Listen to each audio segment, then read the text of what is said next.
Hello, Single Fruit Loop watching. My name is Scrape, and I'm very sorry if this audio is a little more crackly than usual. I can't find the mic I usually use, so I'm just using my headphone mic thing. So that's fun. How could we have a more fitting start to a video about emotional crashes?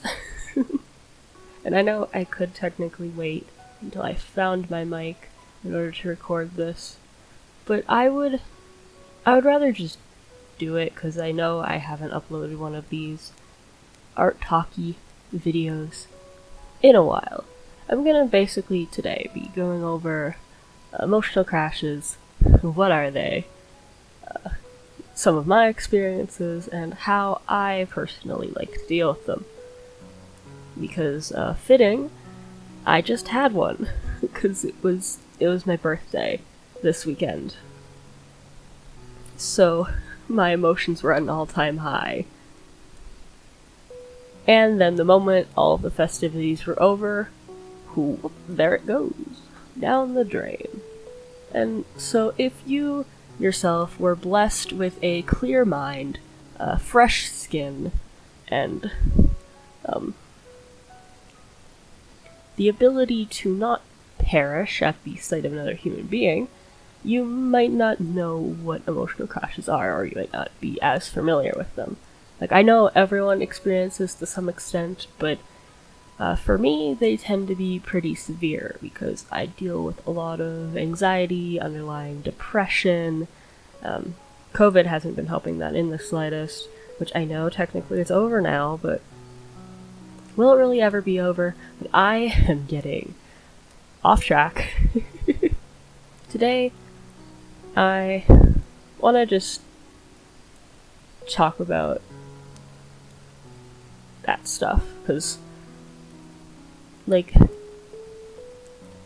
I know it's being talked about a lot more recently, with, like, the stigma being removed, but there's always more that can be done. And so if you yourself experience emotional crashes and stuff, I want to just reiterate, these are my experiences. They might not be yours. You might experience them differently. I would love to hear some of your coping mechanisms or stories in the comments if you're comfortable sharing.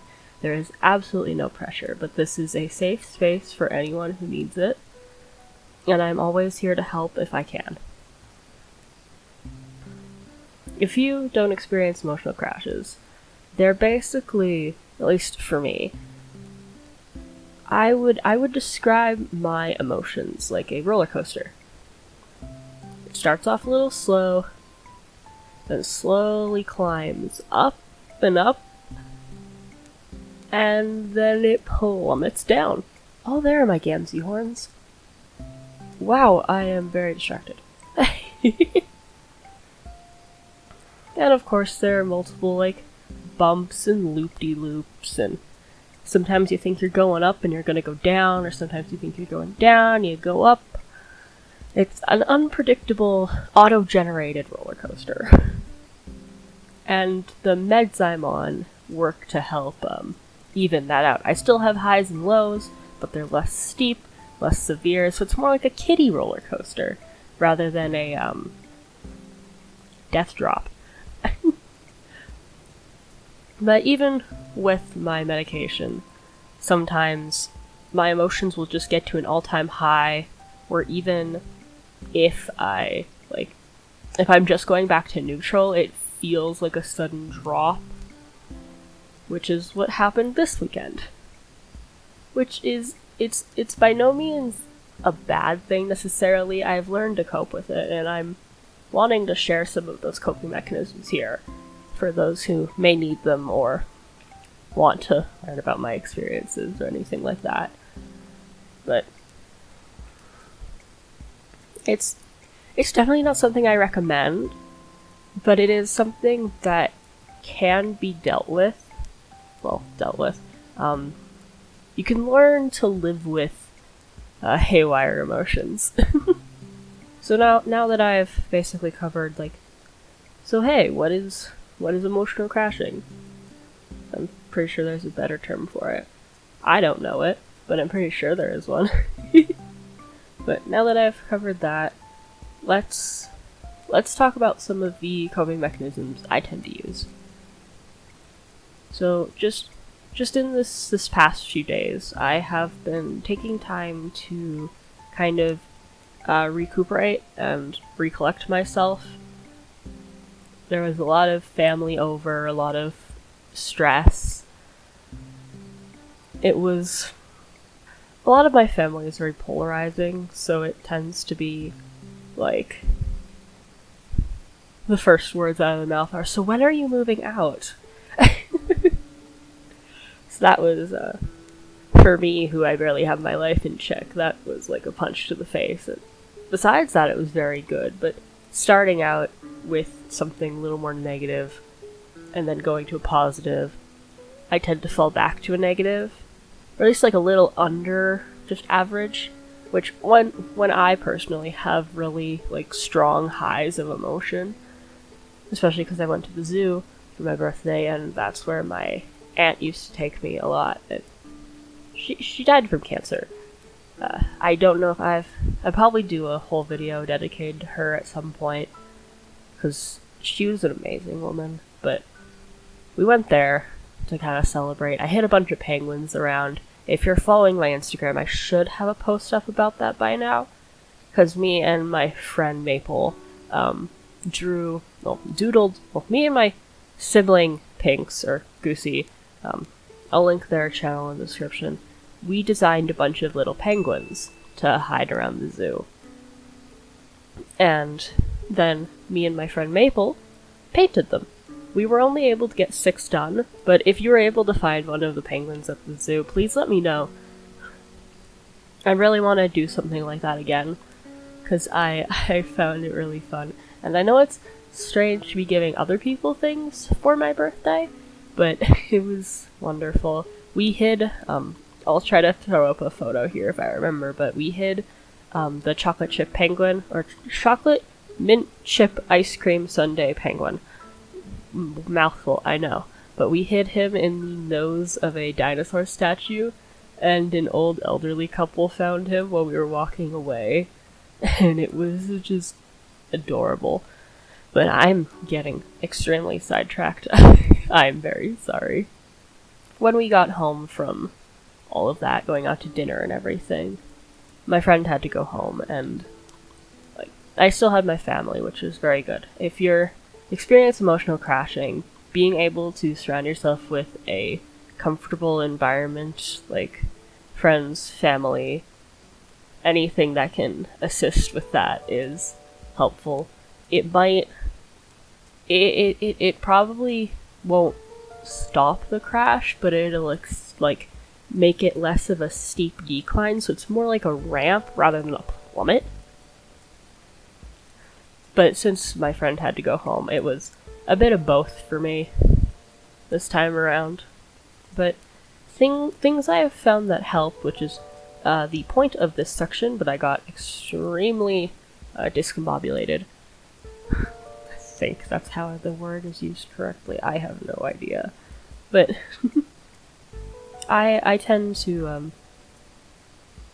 I'll when I'm just first starting to crash, I will usually either go for a walk. I might take a nap. Naps are very important, but don't sleep the entire time you're crashing, because that is depression. Sleep is important, and make sure you're getting enough rest so you can deal with the emotions. But don't sleep the entire time. Make sure you're eating enough. And eating decent. You might be inclined to eat a lot of comfort food. For me, I know this is strange, but my comfort food is taco time.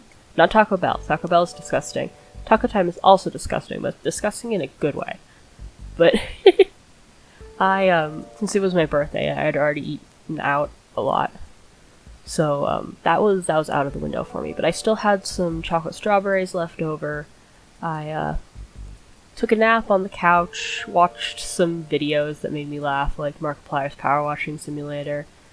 Basically, being self-indulgent without being self-destructive. And it's an easy line to cross, and I've done it a few times, where I will just do nothing but that. But it is good to be able to take time to focus on yourself, recollect your thoughts, realize that, or at least distract yourself from the intrusive thoughts that might be popping up, because I know when I crash, the intrusive thoughts tend to be like, they rear their little heads and they show up and stab me like thousands of tiny needles as I'm just trying to relax and watch MK.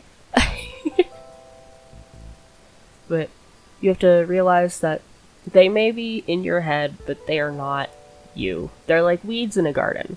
And not dandelions. Dandelions are good weeds. Dandelions are nice. They're not marijuana either. But they're like the ugly, the prickly thistles. Prickle thistles. And I know thistles, they may seem enticing with their little purple flowers, but you don't want to step on them. You just kind of leave them be. They'll go away eventually. Or I guess you could try to pick them. This analogy is falling apart, but basically, like, take time for yourself the first, like, day or a little bit. Attempt to figure out, like, and if you have other coping mechanisms that work for you, by all means, I think I said this before, but feel free to share them. I'm always looking for more coping mechanisms. I mean, I already have quite a few, but I also find that role-playing, for me, is a good coping mechanism, like with my friends, through text, or through, like, even just role-playing with myself, like, just sitting down and running through fantasy scenarios in my head, like for 12 Realms, or I've been really hyper-fixated on the Loki show recently, so that's been on the forefront of my brain, which is why I'm also reassessing an old Marvel series I had planned a while back, so you might be hearing about that recently, I don't know. I'm still working on Duality, but, like, read your favorite book, work on self-indulgent writing, drawing, like, the drawing in the background is Gerudo Loki. Prints are for pre-order, just let me know if you want one. You can, like, just work on stuff that makes you happy. You could, sometimes this helps for me, sometimes it doesn't, watching baby videos. I know that's really strange, but, like, we have some pretty funny baby videos, and I really enjoy them, though sometimes they can make me feel very existential, so maybe tread lightly on, like, past stuff if you also experience that. Like, there's taking walks or going outside, at least just, like, standing on the porch, maybe drink some lemonade. Focus on breathing, like, try to meditate at least once, twice a day maybe. To steady yourself, focus on breathing. Meditating outside is also a very good, like, mood regulator. It can be boring, but it is worth it. I also tend to unintentionally meditate while I'm swinging, which is both exercise and mood regulation, which is very good. Exercise is also a very good thing. I tend to be, because of my asthma, it's a little harder for me to exercise myself, but I know it definitely works for a lot of people. So, like, going for a jog, maybe, if you're doing it in, like, if you have access to, like, a nature park or something, maybe go jogging there, go for a walk. It doesn't need to be, like, hyperactive. It just needs to, like, get yourself out of the house, get moving, get your mind off of things.